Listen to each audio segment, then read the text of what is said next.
Olá pessoal, estamos de volta para mais uma postagem, não é? Para mais uma reflexão. Nessa semana nós temos mais aí um tema para meditarmos a respeito da nossa vida interior, como sempre, aquela reflexão voltada para o nosso corpo, a nossa alma, o nosso espírito, não obstante estudiosos acharem que é difícil analisar dessa forma, mas a gente entende que a Bíblia Sagrada é clara a respeito disso, dizendo que Deus separa o homem, corpo, alma e espírito. Por exemplo, Hebreus 4, versículo 12, diz: porque a palavra de Deus, ela é viva e eficaz e mais penetrante do que espada alguma de dois gumes e penetra até a divisão da alma do espírito, de juntas e medulas, e é apta para discernir os pensamentos e intenções do coração. Quero começar com uma analogia a respeito de algumas coisas que vão lançar luz no que queremos falar. Por exemplo, se você espremer uma laranja, vai sair caldo de laranja. Se você espremer uma tangerina, sairá caldo de tangerina. Se você esmagar uma rosa, sairá cheiro de rosa. Certo? Muito bem. E aí a pergunta que se faz é a seguinte: por que alguém que se comporta de maneira tão ordeira, seja essa pessoa religiosa ou não, quando submetida a algum tipo de pressão, a algum tipo de provação, a algum tipo de aperto, enfim, que venha burlar seus propósitos, que venha de encontro aos seus planos, por que essa pessoa muda de identidade? Na realidade, ela não muda de identidade, ela simplesmente se revela. Então, fica patente aos nossos olhos o verdadeiro caráter de alguém que é muito tranquilo, mas quando bebe, fala demais. Na realidade, essa pessoa, quando bebeu, ela liberou seu verdadeiro caráter. E dessa forma, entendemos que é o modo geral com que as pessoas se comportam.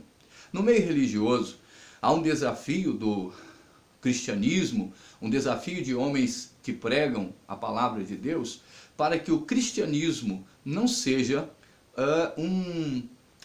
como se diz, não seja um treinamento de artistas, de pessoas que aprendem coisas religiosas, magníficas, maravilhosas, e falam bonito, são ordeiras na sua reunião religiosa, mas que no fundo não vivem nada disso. E aí a gente fala isso, a gente nas nossas palestras, nós anunciamos isso, porque estamos acostumados acaba que sempre nos nossos temas nós acabamos repetindo isso, pessoas que são tão amáveis, são tão doces, vive falando que ama, porque toda pessoa que vive o tempo todo dizendo eu te amo, a gente tem que tomar um pouquinho de cuidado, porque toda pessoa que repete dizendo que é, porque de verdade nunca foi, ela está só se autoafirmando.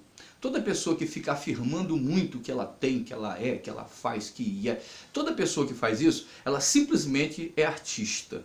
Ela gostaria de ser isso, mas não é.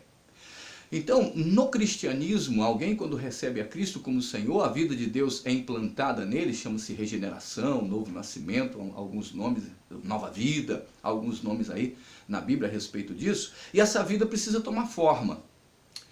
Para ilustrar melhor isso, é só a gente se lembrar do que Paulo diz no capítulo 4 de Gálatas. Ele diz: eu sofro dores de parto até que Cristo seja formado em vós, porque ele viu que o caráter dos Gálatas ainda não estava formado.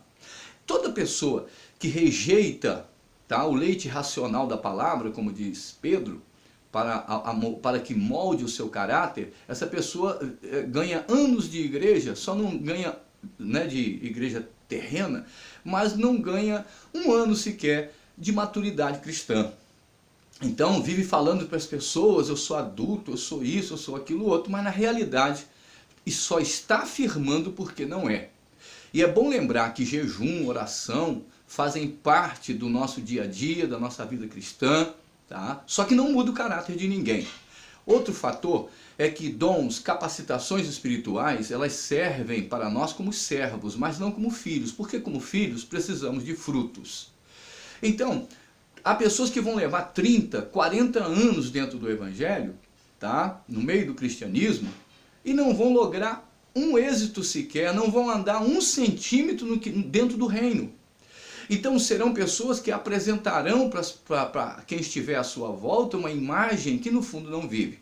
Para a gente saber se isso é verdade, quando estas são contrariadas, quando são submetidas a algum tipo de privação, quando alguma mão, como falamos inicialmente que esmaga a rosa, por exemplo, quando alguma mão, a mão de algum líder, a mão do patrão, a mão das circunstâncias, enfim, lhe esmaga, então o que exalar daí será o que a pessoa de verdade é. Ninguém pode dizer, eu só fiz isso porque fulano me provocou. Não. Quando alguém te provocou, você só revelou o seu verdadeiro caráter. É por isso que nós vamos encontrar no Facebook aquele monte de ferida espremida. Só quem espreme feridas no Face, só quem aparece nas redes sociais espremendo feridas, são pessoas doentes, que precisam de ser tratadas. E na sua maioria são pessoas que não gostam de serem pastoreadas, elas são pastoras de si mesmos, são pastores de si mesmos. E aparecem lá no Face desabafando, dando socos para a esquerda e para a direita. E é bom também lembrar que toda pessoa caída ou pessoa que está em falta com Deus, a marca dela é a acusação. É por isso que toda pessoa que se desvia do Evangelho, quando ela sai exalando o cheiro de defunto, né? É mágoa, ressentimento, acusações, ódio. Ela acha que está todo mundo lhe acusando, ela acha que todo mundo lhe odeia e todo mundo não quer saber dessa pessoa, não quer saber dele ou dela. Por que isso acontece?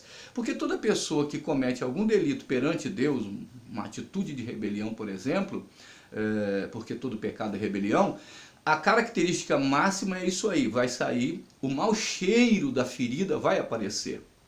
Falei para uma amiga minha, algum tempo atrás, para que ela não ficasse espremendo ferida na rede social, né? Porque ela aparecia lá e falando um monte de coisas, e eu disse, filho, não faz isso não, né? Procure um gabinete sério, né? Seria um conselho para ela.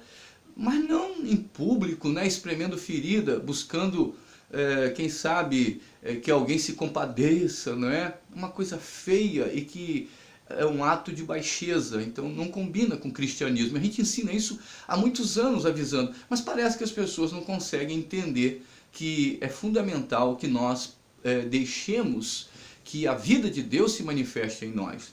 Quando se espreme uma rosa, o cheiro que sai é de rosa. Mas se sair o cheiro de excremento, você espremeu outra coisa. Se nós esprememos uma laranja, o que vai sair é o caldo de laranja. Mas se sair uma água de esgoto, então você espremeu uma outra coisa. Creio que essas analogias retratam o que realmente nós somos, o que somos em verdade. Ninguém à nossa volta pode ditar o nosso caráter. Por isso, Adão foi condenado por Deus porque ele queria dizer que o problema dele era Eva. Mas na verdade o problema de Adão era o problema dele mesmo, ele tinha que assumir o erro dele e não acusar Eva. Eva tinha que assumir sua culpa e não acusar a serpente. A marca do pecador, do infrator, é sempre jogar a culpa para outro lado. Isso a gente vem falando há muitos anos e cremos, outros líderes falarão isso no Evangelho. Por que se faz isso? Porque é a marca do pecador. Ele não quer assumir a sua culpa e admitir que ele está com problemas e que ele deve ser responsável o suficiente para correr atrás da resolução do mesmo. Hoje nós enfrentamos as mensagens que se pregam do Evangelho, e até quando a gente traz assim uma palavra como essa, tá? Algumas pessoas acham que a gente está jogando farpas ou que estamos sendo acusadores. E na realidade, se isso for verdade, então a Bíblia Sagrada é um manual de acusações. Porque lá está escrito a respeito do nosso mau caráter, da nossa má conduta. Lá está escrito, lá está revelado que nós somos imperfeitos e que precisamos de um tratamento de Deus. E quando falamos de tratamento, estamos falando de terapia, estamos falando dos diagnósticos divinos nas Escrituras Sagradas que vão revelar que nós estamos doentes e que precisamos ser tratados. Ruim é quando nós começamos a correr pelos corredores do hospital da vida, dizendo para todo mundo, eu estou curado, e fedendo a feridas. ainda adoentados e problemáticos. Por isso, quão fundamental é que nós deixemos-nos, tá, ser pastoreados pelo doce Espírito Santo. Por isso, em Atos 20 e 28, diz assim: olhai por vós e por todo o rebanho sobre o qual o Espírito Santo vos constituiu bispos para pastoreardes a igreja de Deus que ele comprou com o seu próprio sangue. Então o Espírito Santo faz esse trabalho de pastoreio da nossa vida. Aliás, Atos dos Apóstolos, a gente vê a magnitude do Espírito Santo do começo ao fim, chamando, preparando e enviando. O trabalho de Deus na nossa vida compreende 3 etapas: chamar, preparar e enviar. E se nós não nos submetemos ao tratamento da palavra, então certamente teremos um mau caráter. E isso aparecerá quando Deus enviar circunstâncias desfavoráveis ao que nós esperamos. As circunstâncias ruins não têm por objetivo nos destruir. As circunstâncias ruins são desafios que precisamos enfrentá-los sob a liderança de Deus. E quando nós não entendemos que as circunstâncias físicas contrárias, seja das pessoas de dentro da nossa casa, sejam da igreja, sejam da empresa, sejam do colégio, enfim, nós infelizmente olhamos para as pessoas. Mas a nossa luta, lembre-se, tá, não é contra a carne, nem contra o sangue, como está em Efésios 6,12, mas contra principados, potestades, enfim, contra o poder das trevas do adversário das nossas almas. Então, levando por esse caminho, entendemos que quando alguém nos prejudicar, quando alguém nos caluniar, quando alguém nos apedrejar, qual é o cheiro que devemos exalar? De ferida ou o cheiro, bom cheiro de Cristo? Para saber se nós estamos bem, quando somos ainda que caluniados, ainda que apedrejados, ainda que odiados, estamos sendo espremidos, estamos sendo pressionados. Qual é o cheiro que exalamos? Palavrões, calúnias, ódio, desprezo. Porque se é isso que nós exalamos, então não tem nada a ver com Cristo. Somos mau caráter, certo? O nosso caráter é mau. Isso é o que nós somos. E algumas pessoas hoje, quando ouvem a gente falar isso na igreja ou numa palestra, dizem: essa palavra é muito dura. Espera aí, essa palavra é dura para quem? Para quem está doente ou para quem está curado? Porque para curado não é. Só para os doentes. Porque quando a gente mexe na ferida, a pessoa grita, a pessoa chora. É normal alguém se chatear quando mexe ele na ferida, seja ela quanto mais dolorosa for, maior será o grito ou a revolta. Mas se eu sei que eu estou doente e não quero ser tratado, se eu sei que eu tenho uma enfermidade, mas não quero me submeter à cura, isso não combina com alguém que se diz são e que deseja desfrutar da vida de Deus. Então, o evangelho verdadeiro, ou seja, aquilo que se diz da Escritura Sagrada, trabalha o nosso caráter. Não que quem está na igreja é perfeito, mas devemos ir para lá, tá, para buscar melhorarmos, como já temos falado. Nos submetendo ao que está escrito, ao que a Escritura Sagrada diz, claro, para aqueles que creem na palavra de Deus. Então, a mudança da nossa vida vai acontecer à medida que nos submetemos ao que está escrito e prestando bem atenção que as circunstâncias externas, as dificuldades e os problemas, tanto na vida secular, mas principalmente na vida cristã, compreendem apenas treinamento, preparo.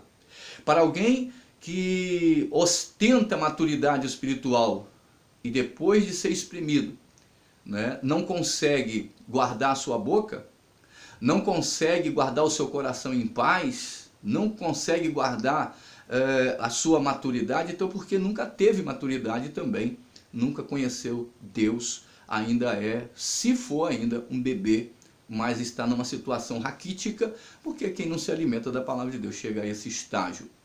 A maior cultura que alguém pode adquirir é justamente do conhecimento de Deus. Daí, pare para pensar nas exprimidas que você tem levado, como eu e tantos outros. O que é que você exala? O que é que você fala quando alguém te espreme? Quando você dá uma topada, já viu? Tem gente que quando dá uma topada, ele pode ser o cristão dos cristãos e diz assim: não, mas quem é que não xinga? Eu falo: tá aí, eu não xingo. Entendeu? Quando você quer medir os outros por você é complicado. Quando eu quero medir os outros por mim é complicado. Eu não posso fazer isso, pensar que todo mundo pensa como eu. Eu não posso. Mas quando eu estou falando do Evangelho, aí já não é de mim, eu estou falando do que a Bíblia Sagrada diz. Então eu não sou modelo para julgar quem quer que seja, né? Sempre falo que a gente tem que tomar esse cuidado. Nós não somos modelo. As pessoas podem até olhar para nós e se inspirarem para fazer alguma coisa, mas não porque nós somos modelos de perfeição. O único modelo que é a pedra de esquina é Cristo, certo? E a Ele honra, a Ele glória, a Ele louvor para sempre. Quando nós queremos ostentar uma postura de modelo, as contradições logo virão e passaremos vergonha. Então, pensemos na analogia da rosa espremida. O que você deixa na mão das pessoas que te espremeram? Você deixou espinho, sangue, ou você deixou perfume? Porque uma vez a rosa amassada, você esquece da beleza dela, mas não consegue escapar do seu perfume. Qual foi o testemunho que alguém guardou de você quando te viu numa situação adversa? É fácil chegar em público e anunciar o que não somos. Difícil é quando nós somos submetidos a uma circunstância adversa que nos contraria e exalarmos o bom cheiro de Cristo. Se conseguimos fazer isso, então isso revela que estamos maduros e que estamos preparados por Deus. Deus está mais preocupado com a tua alma do que com o teu corpo. Deus está mais preocupado com a mudança do teu caráter do que com a tua aparência, assim como a minha, não é? Artistas trabalham a imagem. Às vezes a gente fica sabendo que um artista morre de câncer, a gente nem sabia, porque lá na televisão ele aparecia todo bonito, todo arrumado. É aquele modelo de Naamã, farda linda por fora, um grande comandante, mas debaixo da farda havia lepra. Se queremos ser curados, então a gente vai ter que tirar a farda da aparência, aquela imagem externa, e é isso que o Espírito Santo faz. Nos submete a situações adversas para que o nosso verdadeiro caráter apareça. Jesus, quando foi exprimido, orou pelos seus inimigos. Mais tarde, Estevão, copiando do seu mestre, uma vez esmagado, ele também orou pelos seus inimigos. E que nós, ao sermos espremidos, exalemos o perdão, exalemos o amor, exalemos a comunhão, exalemos uma vida abundante para a glória do Senhor nosso Deus. Até lá, que Deus te abençoe. Shalom.